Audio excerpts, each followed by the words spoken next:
Are Marvel movies getting worse? Movie uncontroversial equals movie make money. So, you've gone to the movies in the past year.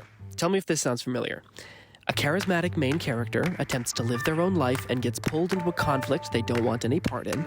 They work together with a team of occasionally amusing characters to explore an interesting and colorful locale, get in trouble with the populace, work together with someone untrustworthy, co-opt a special object, fight while mostly CGI, say something snappy, and get to go home.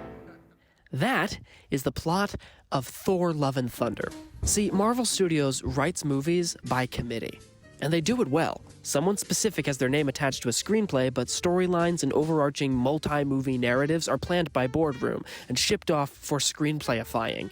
Then there are rewrites during production, and rewrites again in post-production. There's a formula for satisfaction, and many would say that audiences are becoming dissatisfied with it. Not just audiences, but writers too.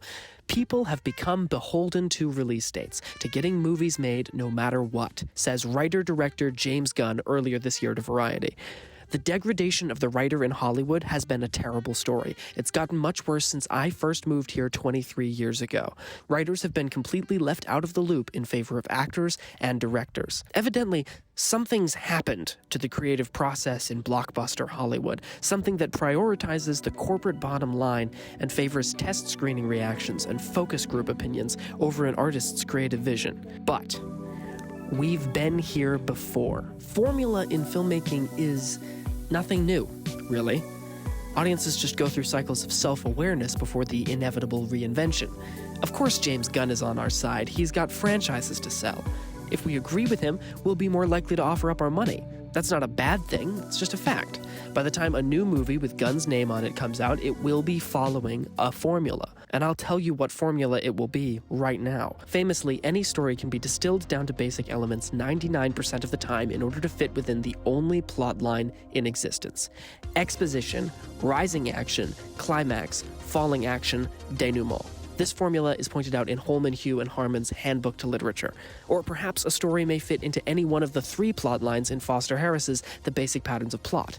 Type A, a happy ending. Type B, unhappy ending. Or Type C, uh-oh, shit show, everything's going to crap. Jessamine West tells us there are 7 plot lines. Man versus nature, man versus the environment, yada yada yada, machines, man versus God.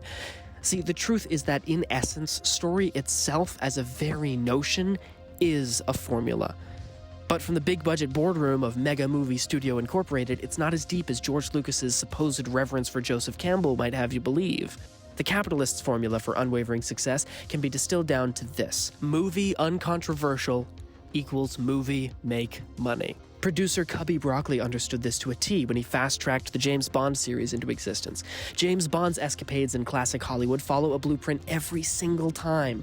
Most films begin with the hero stepping into M's office and end the adventure on top of a woman he has met along the way. Reinvention, while it did occur, was minimal and always relegated to stylistic choices and rarely to the plot. The biggest overhaul is arguably the most recent. Action movies changed forever with the release of Jason Bourne, and Bond simply had to change in order to stay relevant. Even then, however, 007 movies stayed true to a formula. Only this time, it was one invented for another hero. So what about Marvel Studios? They own the box office, yet they seem to release the same movie every couple of years. Sure, according to Twitter, there are outliers like Shang-Chi and Wakanda Forever, but even those follow action-adventure formulas of their own. The general audience attaches their awareness of formulaic storytelling to certain surface features of filmmaking, identifying a trope or an archetype, but as soon as quippy characters take a back seat for a more serious tone, audiences suddenly can't tell that the same capitalism formula is taking place before their very eyes. So no, Marvel movies aren't getting worse. The only problem is they're staying the same.